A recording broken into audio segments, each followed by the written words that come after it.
Bonjour, bienvenue, je suis Étienne Gandou, développeur informatique. C'est déjà les vacances, mais je reviens pour parler des nouveaux use cases sur lesquels j'avais déjà communiqué lors de notre dernière vidéo.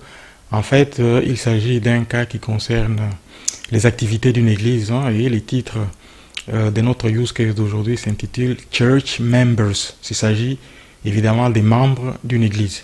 Et l'église telle que je la vois ici, je la vois comme une entité administrative qui aurait des activités et ces activités fonctionneraient autour et au sein des entités qu'on appelle communément ministères. Donc ce sont les entités qui fonctionnent au sein d'une entité administrative, je me répète, une église. Mais dans ce cas précis, quels sont les flows en fait de l'application en elle-même? Nous avons deux entités principales, donc les plus importantes sont les membres bien évidemment et les activités parce que tout tourne autour des activités qui vont être créées, qui sont les activités régulières qui peuvent consister en des cultes, des réunions, des retraites, voilà, un ensemble d'activités qui sont généralement organisées au sein d'une église. Et maintenant, quel est le flow de l'application? Les flows consistent par le fait que, bien évidemment, nous allons créer les membres, donc c'est un ensemble d'informations qui va tourner autour de ce qu'on peut appeler les fiches signalétiques des membres. On a des informations génériques comme les noms, le prénom, l'adresse email, et voilà les informations classiques qui généralement sont reprises dans les cas où on veut créer les informations par rapport aux membres ou, qui composent une entité. Et de l'autre côté, nous avons les staffs qui constituent l'église. Là aussi, nous allons avoir un ensemble d'informations qui représenteraient aussi une fiche signalétique. Nous avons les noms, l'adresse et un certain nombre d'informations personnelles concernant les membres de cette entité staff. Et maintenant, qu'est-ce qui va se passer concrètement? Nous allons créer les activités. Les activités sont créées de manière indépendante, mais elles vont être placées par rapport aux dates. On va dire que dans ce cas-ci, on va créer ce que je considère comme un classique.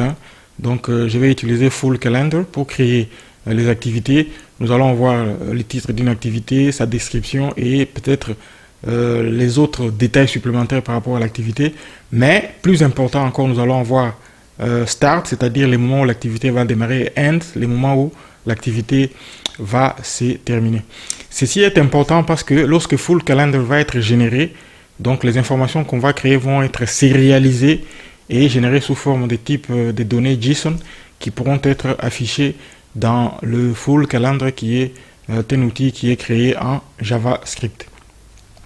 Et maintenant, comment est-ce que les interactions vont être placées? Les interactions, c'est-à-dire lorsqu'une activité est créée, cette activité ensuite est liée à un ministère. Donc on va dire une activité créée, supposons par exemple une retraite qui va avoir lieu pendant toute une semaine. Dans les entités activités, nous allons créer cette activité avec comme les informations, les débuts de l'activité et la fin de l'activité. Ensuite, nous allons lier cette activité-là à un ministère. Et lorsque cette activité est liée à un ministère, à la fin, nous allons avoir ce qu'on appelle Ministry Activity, c'est-à-dire les activités qui sont liées. Nous avons cette relation-là. Nous allons avoir les activités, les ministères qui vont être liés. Nous allons avoir une table qu'on appelle Ministry Activity qui aura comme clé étrangère la clé primaire des activités. Et lorsque les ministères sont liés aux activités, quoi de plus normal qu'à la fin de pouvoir ajouter les membres qui vont participer à ces activités. Et nous allons aller au troisième stade de cette liaison entre différentes tables et nous allons parler des members activities, c'est-à-dire les membres qui sont liés aux activités.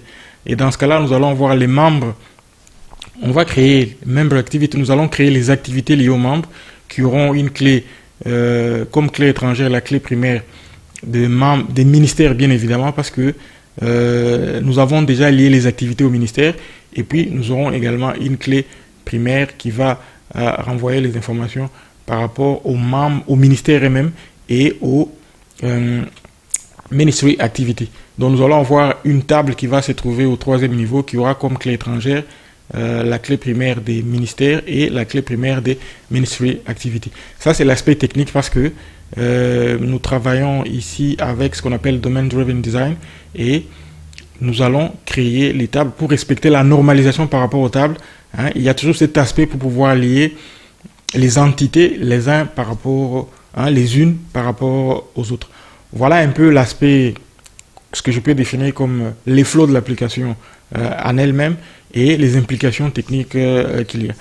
Bon, comme d'habitude ici, le langage de programmation reste C#, auquel nous avons ajouté un certain nombre de fonctionnalités en JavaScript pour dynamiser notre front-end. Et nous avons également fait recours à un classique, hein, comme je l'ai dit, nous avons utilisé Full Calendar pour pouvoir nous permettre de bien afficher en sortie les activités telles qu'elles seront créées. On aura par exemple les activités de la semaine les lundis. Généralement, les dimanches a lieu les cultes principaux et cela aussi est repris comme je les démontrerai hein, dans la démonstration que je vais faire tout à l'heure. Voilà un peu sommairement de quoi il s'agit. Donc, c'est une application pour laquelle moi, comme d'habitude, j'ai pris énormément de plaisir. Et je vous invite donc à suivre la démonstration et je reviendrai à la fin, hein, comme d'habitude, pour dire un mot. Très bien, voilà ce dont il s'agit de l'application dont on a parlé. Il s'agit de Church Members. Il s'agit d'une application qui va traiter les activités d'une église hein, en tant qu'entité administrative. Il s'agit d'un certain nombre d'activités qui vont se dérouler en interaction avec les membres, les staffs et les ministères qui sont les organes hein, internes hein, qui fonctionnent à l'intérieur de cette entité église. Et qu'est-ce que nous allons voir? Nous allons voir bien sûr les membres hein, de cette église hein, et les staffs qui vont interagir hein, pour pouvoir faire fonctionner en fait les activités qui vont être planifiées hein, et pour ces activités nous allons mettre en place ce qu'on appelle, j'ai prévu en sortie hein, une interface, hein, l'interface des Full Calendar qui va me permettre de sérialiser hein, les enregistrements qui vont être créés pour les afficher au format qui faut correspondre pour avoir une interface graphique en sortie très intuitive qui va nous permettre de lire les activités telles qu'elles sont planifiées par rapport aux dates et aux heures exactes où elles vont se dérouler.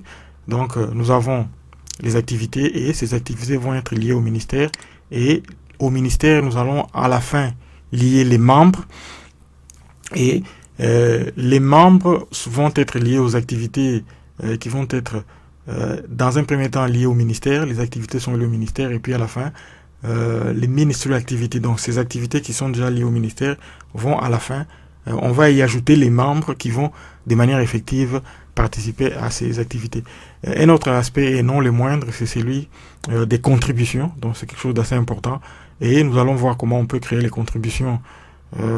Donc c'est un aspect important de l'église où les membres sont appelés à faire leurs offrandes et ces donations vont prendre plusieurs formes d'offrandes ou bien des dîmes et nous allons voir également comment cela est présenté.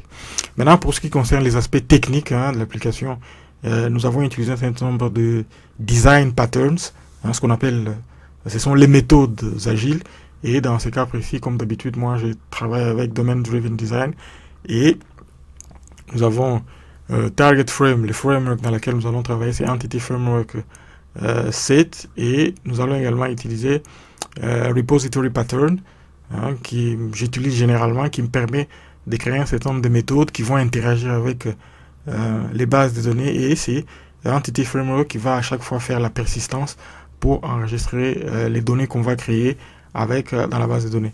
J'utilise également Unity Framework, Factory Pattern et pour l'interface graphique en sortie, hein, c'est Model View Control et nous utilisons également la dépendance injection pour créer de l'interaction entre différentes classes et différents objets qui vont être générés de ces classes. C'est la dépendance injection. Et ici, nous utilisons la fonctionnalité interne hein, à Entity EF Core, hein, à Entity Framework Core qui est utilisé.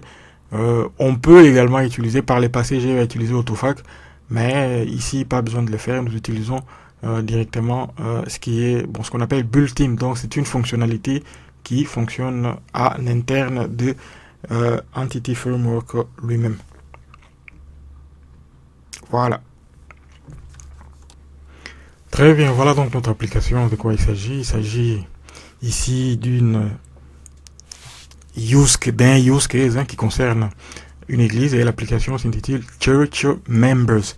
Et ici, comme d'habitude, moi j'utilise comme interface graphique en sortie MVC, et nous allons utiliser pour faire l'interaction, faire les mappings avec les bases de données SQL Server, j'utilise Entity Framework Core. Nous avons un menu assez sobre ici, et comme d'habitude, il y a un classique que j'appelle, où on peut... J'ai créé la possibilité de pouvoir sécuriser l'application, c'est-à-dire ne peut l'utiliser que la personne qui s'est fait enregistrer au départ et qui peut accéder à certaines fonctionnalités de l'application. C'est un aspect que j'ai déjà abordé dans lequel j'ai parlé de l'authentification et des autorisations. Lorsqu'on est authentifié, donc on peut avoir un certain nombre d'autorisations pour accéder à différentes ressources d'une application. Et on accède à ces ressources en fonction du degré des autorisations qu'on a. On peut être un simple utilisateur comme on peut être un administrateur. Là, on a un accès complet à toutes les ressources. Ici, donc, vous voyez, on s'est connecté, donc je me connecte là, vous voyez, je suis là, c'est moi qui me suis connecté et je peux également me déconnecter. Donc c'est une manière pour moi de pouvoir sécuriser l'application. C'est un aspect qui a été déjà abordé. Nous allons rentrer dans les vifs. Dans les vifs, c'est-à-dire, j'ai parlé d'entité, nous avons les membres, bien évidemment, c'est une entité très importante. Nous avons les membres de l'application, les membres de l'église en elle-même, et ici, nous allons créer un certain nombre d'informations que je considère comme étant une fiche signalétique. Ce sont des informations de type générique qu'on enregistre lorsque on veut avoir des informations personnelles, des informations sur les membres d'une organisation. En l'occurrence, ici, nous avons le nom, la date de naissance, l'adresse email et le numéro de téléphone et les sexes. Donc, c'est quelque chose d'assez classique où on peut. Et ici, bien évidemment, nous avons ce qu'on appelle les CRUD. Donc, nous avons créé pour chaque entité un certain nombre d'opérations, c'est-à-dire qu'on peut créer un enregistrement, on peut les lire, les modifier et les supprimer. Les lire, nous les faisons ici, bien évidemment, dans cette table. On peut. Donc, comme je l'ai dit, pour les membres, nous pouvons effectuer un certain nombre des tâches. En l'occurrence, ici, on peut modifier un enregistrement. Vous le voyez, on peut modifier les informations par rapport à un enregistrement. On peut les supprimer. Et ici, comme il s'agit d'une action assez délicate, donc je prévois à l'avance, je prévois cette possibilité de bien poser la question de savoir, êtes-vous sûr de pouvoir effectuer cette opération, c'est-à-dire la suppression d'un enregistrement, et ce qu'on ne va pas faire.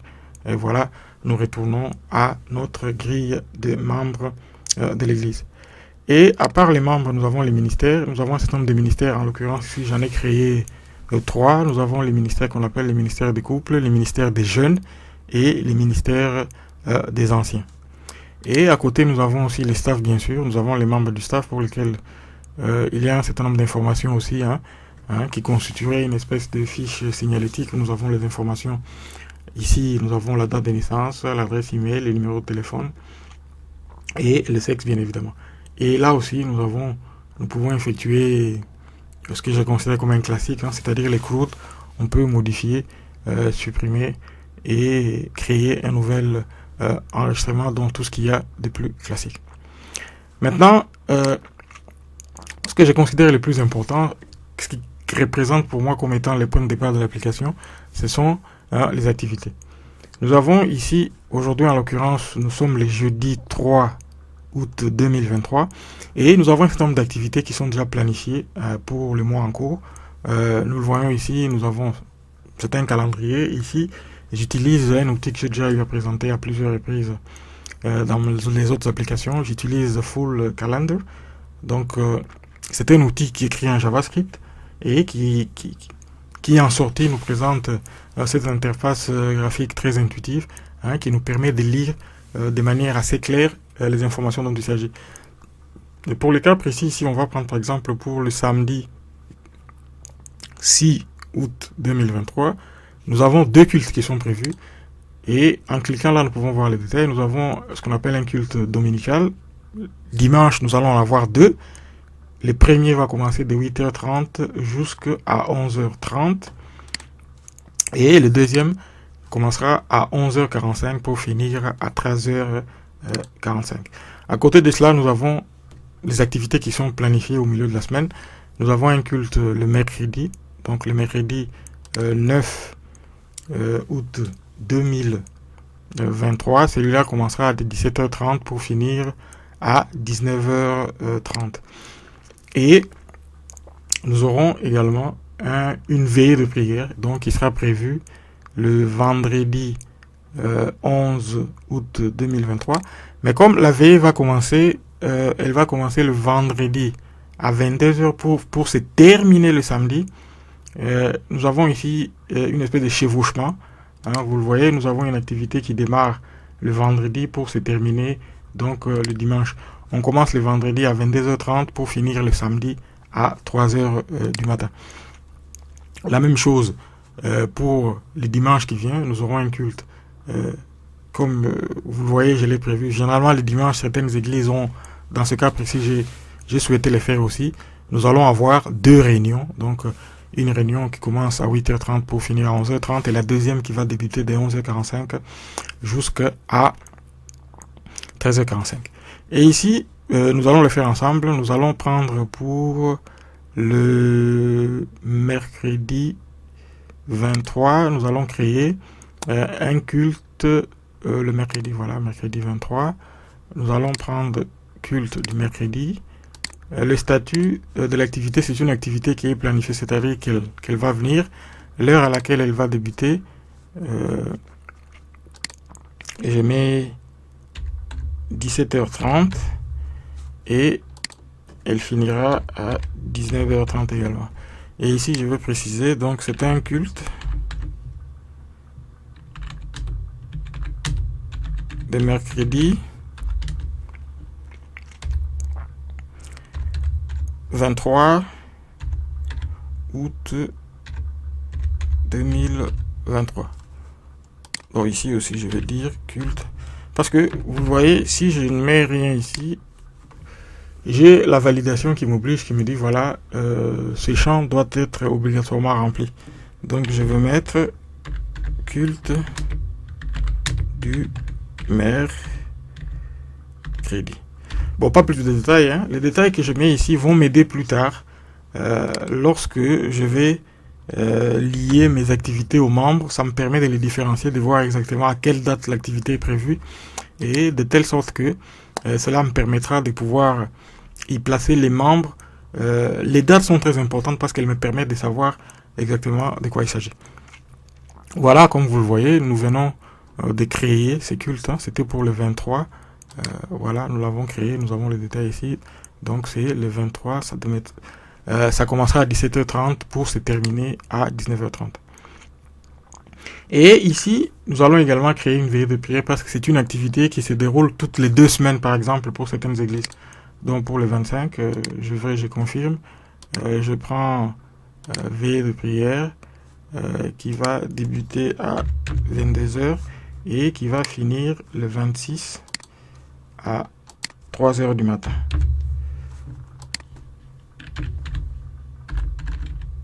Veillée,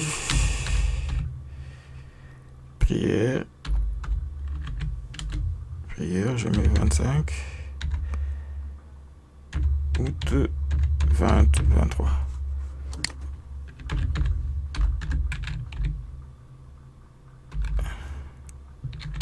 Veillée, prière, voilà. Prière, voilà, on va corriger.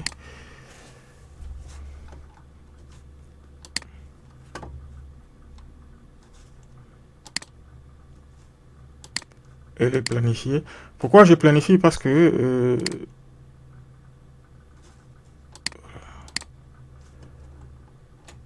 c'est parce que dans le calendrier ici, vous le voyez, l'activité V apparaît avec une couleur différente par rapport à l'autre. Or, ces couleurs déterminent les statuts de chaque activité. Donc, j'avais oublié de choisir l'option planifier. Et dès que je choisis planifier, et lorsqu'on retourne, ce que l'on voit ici, j'ai prévu des possibilités de pouvoir visualiser les activités. Donc, on peut visualiser les activités dans une table. normale, une table normale comme je le fais régulièrement pour présenter les informations et pour présenter les enregistrements. Comme on peut également, pour les cas précis, parce qu'il s'agit des activités de type calendaire, donc c'est mieux de les présenter avec une interface très intuitive dans le cas précis comme ceci, ce qui me permet de les lire de manière correcte. Voilà, nous venons d'échanger effectivement ceci, et nous avons une veillée de prière qui commencera à 22h. Bon, la première ici est prévue à 22h30, mais celle-ci est à 22h, donc ce qui veut dire que nous avons une énorme flexibilité de la manière où nous avons à créer les événements. Nous pouvons les créer de la manière que l'on veut par rapport aux heures, et l'affichage ici nous permettra de voir exactement de quoi il s'agit et comment cela est planifié. Nous allons encore créer des cultes pour le 27, et puis je pense que ça sera tout. Voilà, culte dominical planifié. Le 27, oui, je mets... Le premier culte commence à 8h30 pour finir à 11h30.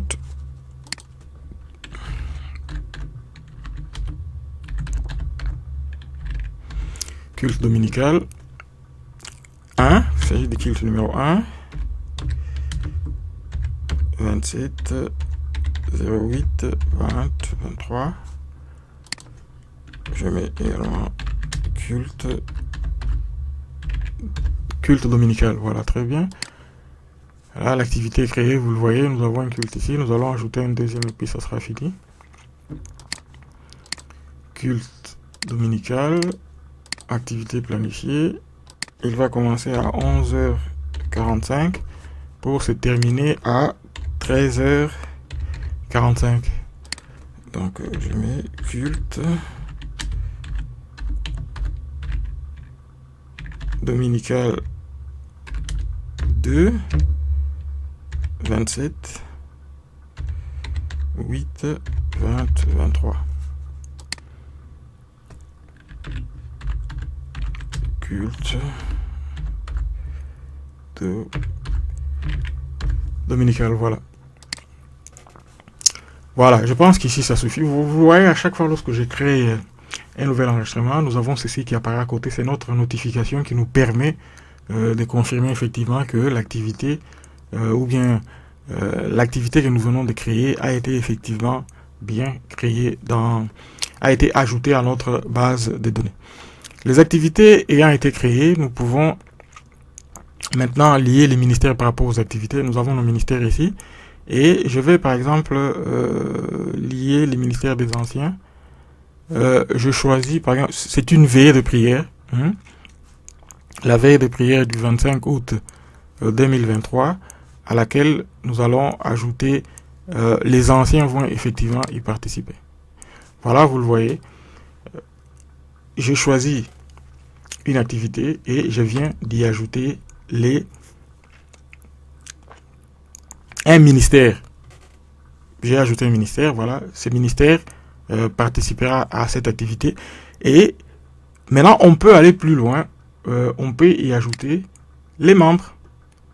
Donc, nous avons une activité qui est bien définie. Voilà, c'est la veille de prière qui va commencer, qui est prévue au 25 août 2023. Elle débutera de 22h à 3h du matin.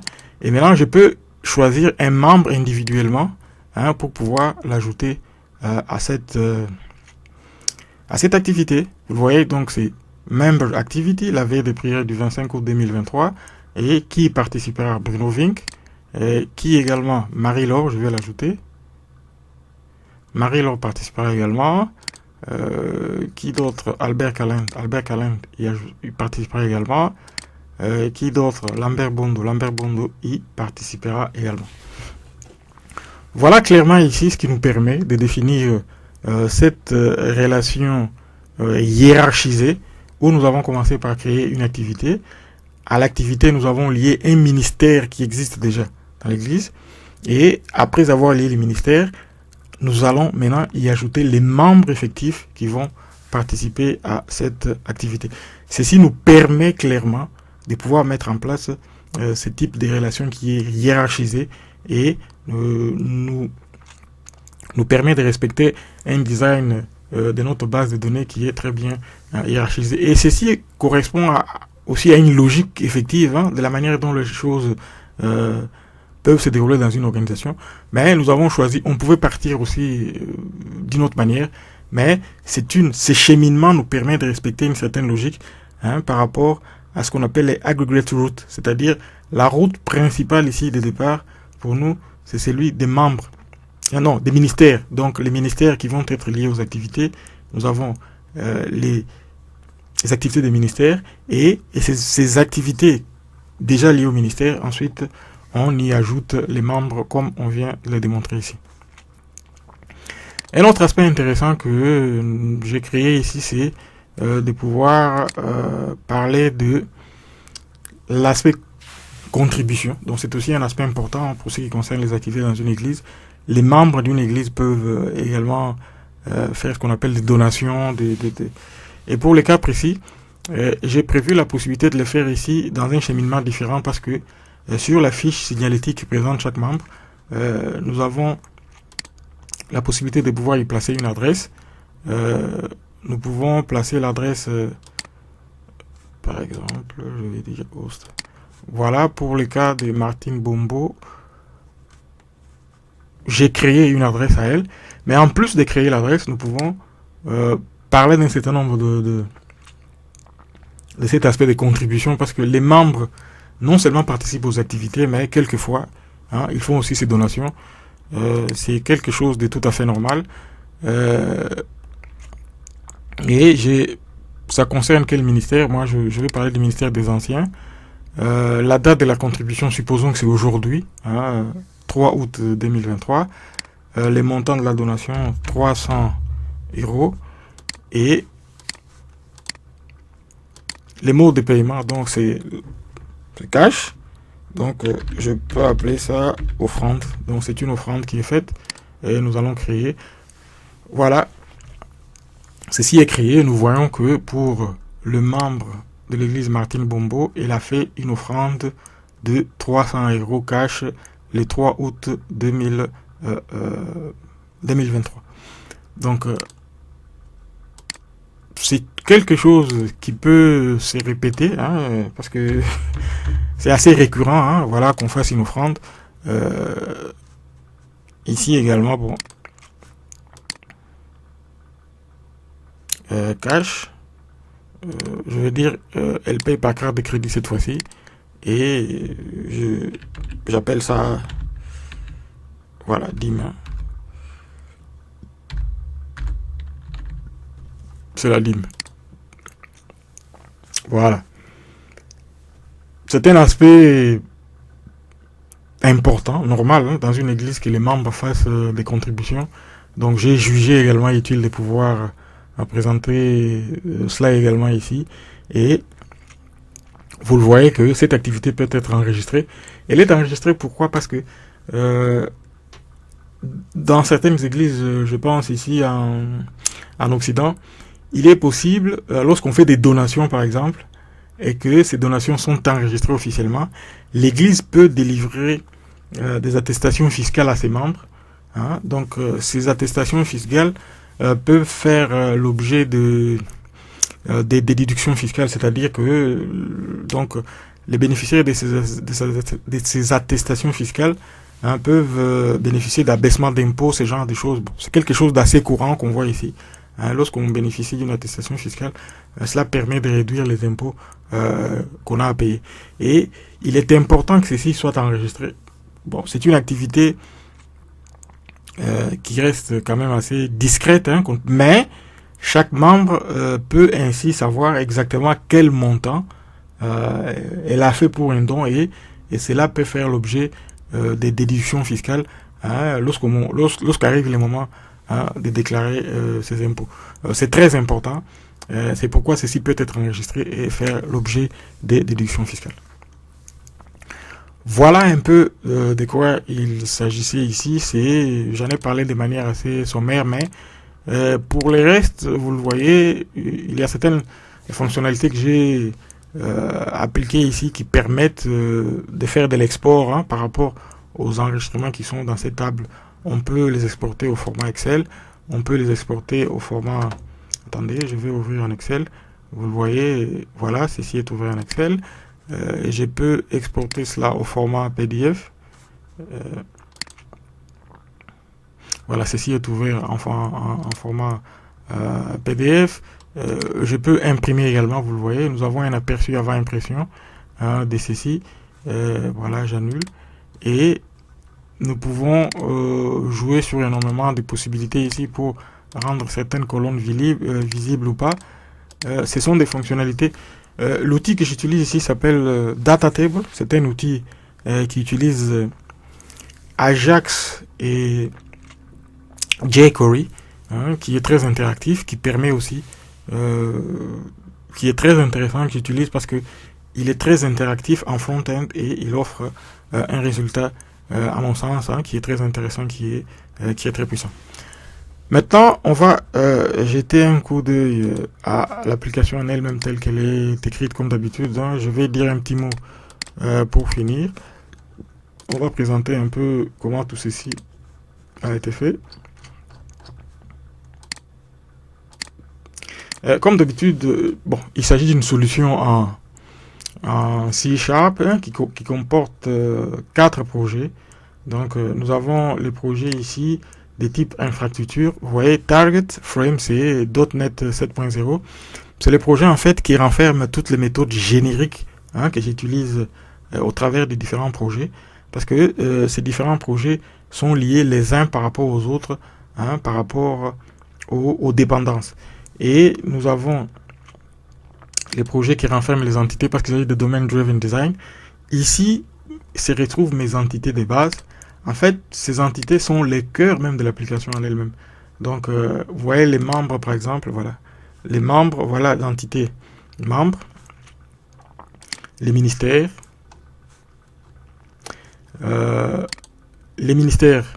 les activités. Lorsqu'on lit les ministères aux activités, nous avons, c'est cette entité en fait qui me permet de lier les ministères aux activités. Et à la fin, nous allons lier les membres aux activités. Lorsqu'on lit les membres aux activités, on va faire appel aux ministères eux-mêmes pour hériter la clé primaire des ministères, qui sera une clé secondaire dans ce cas ici avec les membres activity. Et nous allons également prendre la clé primaire des ministères activity, qui sera une clé secondaire ici. Ça, c'est les entités de domaine qui constituent en fait les cœurs de l'application. Et nous avons ici un autre projet qui en lui-même communique avec Entity Framework. C'est ici que j'ai placé toutes mes méthodes qui me permettent de pouvoir faire la persistance avec la persistance lorsque un certain nombre d'activités sont effectuées et que je vais par exemple sauvegarder. Voilà, c'est cette commande là qui est à chaque fois exécutée pour créer ou modifier un enregistrement qui existe déjà, et cela c'est fait dans ce projet. Et ces différents projets sont liés entre eux par des relations. Et voilà les projets en sortie qui constituent l'interface graphique. Et vous le voyez, ces projets qui constituent l'interface graphique, il hérite de mon projet des bases de données Entity Framework qui permet de lier avec la base de données. Il hérite également de mon projet qui constitue les entités de domaine, et il hérite également de mon projet qui renferme toutes les méthodes génériques qui me permettent de faire fonctionner l'application. Voilà un peu un mot par rapport. Ça, c'est un classique. Vous le voyez, c'est une manière classique pour moi de pouvoir programmer. À chaque fois que je programme, j'utilise cette méthode parce qu'elle m'offre une très grande flexibilité, de sorte que, vous le voyez ici, les projets qui gèrent l'interface graphique en sortie de type MVC, je peux en créer un autre du type MVC Web API, et à partir de là, lorsque je vais créer des services, je peux par la suite ajouter d'autres projets, par exemple du type Blazor Web Assembly, qui va consommer les services qui seront créés par l'application du type Web API, et ou bien créer une application du type Angular qui consommera également mes services des types web de l'application du projet type Web API qui seront créés. Et ici vous le voyez ici, c'est un certain nombre de dépendances que j'ai ajoutées à ces projets. Il s'agit de Automapper qui me permet de faire du mapping entre mes DTO et les entités de domaine. Et j'utilise également pour la validation Fluent Validation ici, qui me permet de valider les données en entrée pour éviter les fautes. Voilà un peu de quoi il s'agissait par rapport à cette application Church Members et pour laquelle moi j'ai pris beaucoup de plaisir. Très bien, voilà, c'était Church Members, la dernière application que nous avons développée. Et comme d'habitude, moi, comme je le dis toujours, j'ai eu énormément de plaisir à développer ces nouveaux use cases, un peu atypiques, mais qui prouvent que nous pouvons, si nous le voulons effectivement, implémenter ces fonctionnalités d'automatiser les tâches, même au sein d'une église, et que il n'y a que des avantages à pouvoir implémenter ce type de solutions parce que ça nous permet d'avoir un certain nombre de données qu'on peut de manière rétrospective pouvoir vérifier et c'est toujours très important de recourir à ce type de solutions parce que ça permet de pouvoir avoir un aperçu global de toutes les activités qui sont menées au sein d'une entreprise et ça aide, c'est une aide vraiment importante à la prise des décisions. Ça permet aussi de pouvoir gérer les ressources de manière optimale parce que lorsque on a une certaine masse d'informations importantes, cela permet de comprendre quelles sont les ressources qui ont été utilisées et pouvoir aller vers une optimisation des ressources dont on dispose au sein d'une organisation. De la même manière qu'on développe les applications telles que j'ai présentées ici, je l'ai présenté quelques fois ici pour les assurances, pour la logistique, pour la gestion d'un centre médical. Vous le voyez, on peut aussi les faire pour les cas d'une église en tant qu'entité administrative, parce que une église, c'est aussi, elle a une, comment je peux dire, donc c'est une organisation qui est reconnue officiellement, donc qui a une personnalité juridique, voilà, c'est l'expression qu'il faut dire, qui a une personnalité juridique et qui pose certains actes au sein de la communauté, au sein de la société, et pour arriver à une certaine efficacité en tant que, je me répète, en tant qu'organisation, une entité administrative, il est important aussi de recourir à cet aspect d'automatiser certaines tâches et ça permet bien évidemment de gagner en efficacité. Voilà donc ce dont il s'agissait aujourd'hui. Pour ce qui concerne notre prochaine vidéo, je ne pense pas que je développerai une application, mais je reviendrai plutôt sur quelque chose qu'on a développé et nous allons aller vers ce que je peux appeler les possibilités qu'on a, qu'offre, les avantages qu'offre l'architecture qu'on utilise, en l'occurrence ici le domaine driven design, et qu'on peut pour une seule application, c'est-à-dire qui existe en back-end, nous pouvons en sortie générer plusieurs interfaces en sortie. Donc ici, pour les cas précis, nous l'avons fait avec MVC. Je démontrerai pour une application qu'on a déjà écrite, nous allons pour une même application, nous aurons en sortie une interface faite avec Angular. C'est le cas qui va reprendre ce qu'on appelle les single page application. Et nous aurons aussi pour la même application une interface assortie développée avec Blazor WebAssembly. Donc Blazor WebAssembly, c'est aussi c'est quelque chose d'assez nouveau, d'assez puissant, qui permet d'écrire en front-end, mais en développant en C#, pas en JavaScript. Donc il n'y aura pas un nouveau use case, mais ce sera plutôt une manière de montrer les possibilités, les énormes possibilités qu'offre une application qui est développée sur les fondements d'une architecture solide, qui nous offre énormément de possibilités en sortie, où on peut développer plusieurs interfaces qui peuvent aller sur différentes plateformes. Voilà un peu de quoi il s'agissait aujourd'hui. Bon, dans l'entretemps, moi j'ai pris énormément de plaisir comme d'habitude et je vous fixe rendez-vous à notre prochaine application. D'ici là, je vous dis au revoir et à la prochaine. Ciao.